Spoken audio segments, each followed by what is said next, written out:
Do you ever worry about not being in control? Do you ever have nightmares where you're forced to do things that are truly reprehensible against your own will? Do you have a fear of hypnotists? I know I do. If you answered yes to any of these questions, feel free to stick around, because today we're going to explore one of my favorite microscopic terrors that do just that on a daily basis: mind control. And if you're not into body horror on a tiny scale, I suggest you leave now.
Imagine, if you will, that you are one of many ants in a colony on a normal sunny day. As it is your queen-given duty to provide food for the swarm, you take a trip outside. On your journey, you find a pretty flower and decide to dig around. You go back home with nothing that day, much to the disappointment of your superiors. But in reality, you've actually brought in something terrible. After 4 days, you become sluggish and slow. Your superiors notice that you're sick, and one of them picks you up by the neck and carries you far away from home. You're pretty much banished, and neither you nor the guy dragging you off will ever see the colony again. 5 days later, you lose all willpower, and you give in to the urge to climb to the highest peak that you can reach and cling for dear life. You have no idea why you want to, but you know that it is what you must do. This next part is not for the squeamish. You die, firmly clamped to the branch, never knowing what happened. Shortly after, mushrooms burst out of your exoskeleton and you become a beautifully macabre fungus-covered corpse as your insides are consumed, ready to shower fresh spores onto the next unlucky batch of bugs. This is the common fate of ants and many other bugs who come into contact with this dreaded breed of Cordyceps. This nasty little fungus, known as Cordyceps unilateralis, only has one goal: spreading its spores as far and as wide as possible. All it takes is one spore penetrating the outer shell of an unlucky bug to begin the Cordyceps' nasty reproductive cycle. After initial infection, mycelia begin to grow and dig their way to the brain of the ant, and once it's firmly rooted, the real fun begins. After the mycelia has networked across the entire body, the fungus hotwires the brain of the ant with neurotoxins to shift it into maximum overdrive, up the tallest structure possible. As Ed Wong wrote in an article for The Atlantic, the ant ends its life as a prisoner in its own body. Its brain is still in the driver's seat, but the fungus has the wheel. If that isn't grim, I don't know what is. But it gets better. Once the ant reaches the best altitude for the fungus, it's forced to clamp down firmly on whatever it's on, and never moves until it starves to death. Then a quote-unquote fruiting body emerges from the ant's skull and forms the trademark pillar-like stroma, which releases the spores into the wind to spread the love. Generally, the time between infection and an ant host's death is 4 to 14 days. If the fungus finds an effective area to shower spores, those areas become termed as ant graveyards.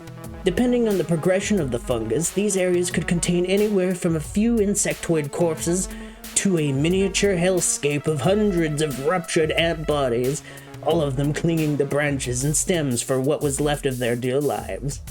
Eventually, the ants will grow wise to the horror and steer clear of those sites entirely. With something that deadly floating in the air, it would be pretty silly of the ants not to have thought of any countermeasures. Fortunately, they have a few. The first and simplest defense, which I mentioned briefly in my example, occurs when a healthy ant notices an infected comrade's symptoms. The healthy ant will then carry their infected ally as far from the colony as possible, and never return. This is somewhat akin to an extreme form of social distancing, but if the alternative is having mushrooms burst out of my skull, then drag me away. I've always wanted to travel anyway. Another defense method the ants have adopted is a form of social grooming called allo-grooming. Ants are always cleaning each other in their spare time and are able to pull spores off of their friends before they can penetrate them and they become a pile of mushrooms. Unfortunately, I can't really recommend that humans help wash each other like this with the current situation. Ants do have another trick up their exoskeletal sleeves. If a large section of their nest has been infected with the zombie fungus, the ants will collapse that whole section to block off the spores from the rest of the colony. While this isn't entirely foolproof, it does drastically reduce the chances of infection amongst other ants. It also reminds me of one of my favorite sci-fi tropes. You know, the one where there's no hope to save the planet or space station or what have you, and it has to be exploded to save the universe. There is one final defense.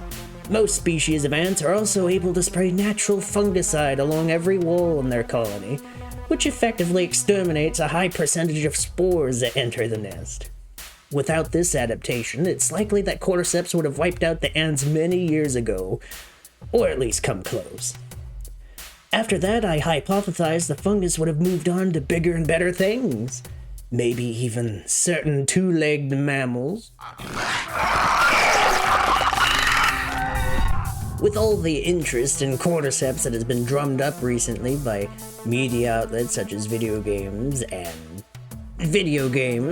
mainly thanks to some uncouth hounds with computers, many people have asked, is it possible that the zombie fungus could rise up to infect humans? The short answer is no, much to my disappointment.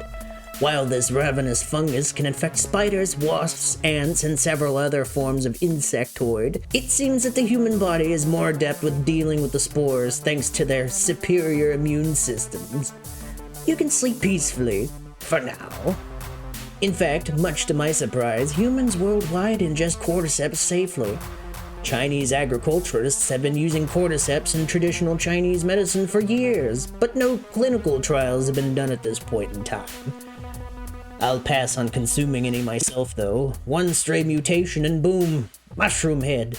The killer fungus also has its own problem that limits its growth and the complete devastation of ant colonies.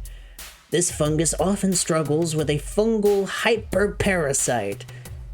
Let me explain. According to the most trustworthy source of information, Wikipedia, a hyperparasite is a, quote, a parasite whose host, often an insect, is also a parasite, often specifically for a parasitoid. That means that while the infamous zombie fungus is twisting the minds of bugs, it also has to stay wise to another sort of fungus that twists it in turn. Humans have yet to identify this hyperparasite, but it does exist. And there's little Cordyceps can do to stop it.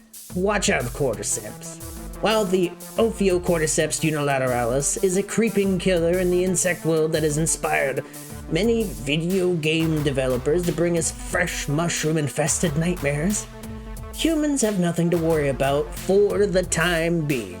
With a healthy dose of curiosity, perhaps that can change.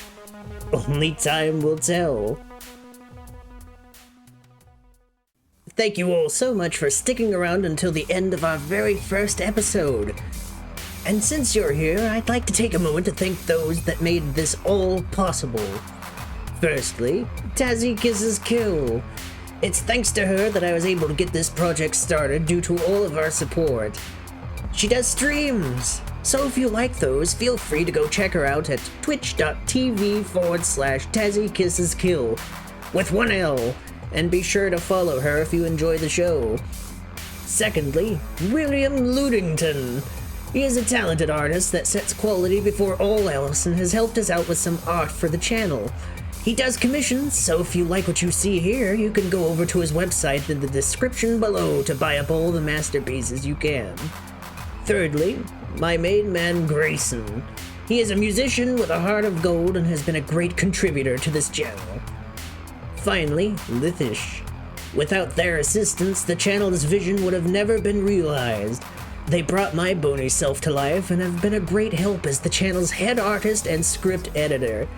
They also do commissions, so if you like what you see here, go to their website and help support them directly and claim your own piece today. And speaking of support, if you liked what you saw today, please consider leaving a like on this video. Don't forget to subscribe and ring the bell if you'd like to see more from my humble laboratory. Come again and see what's on the slab next time.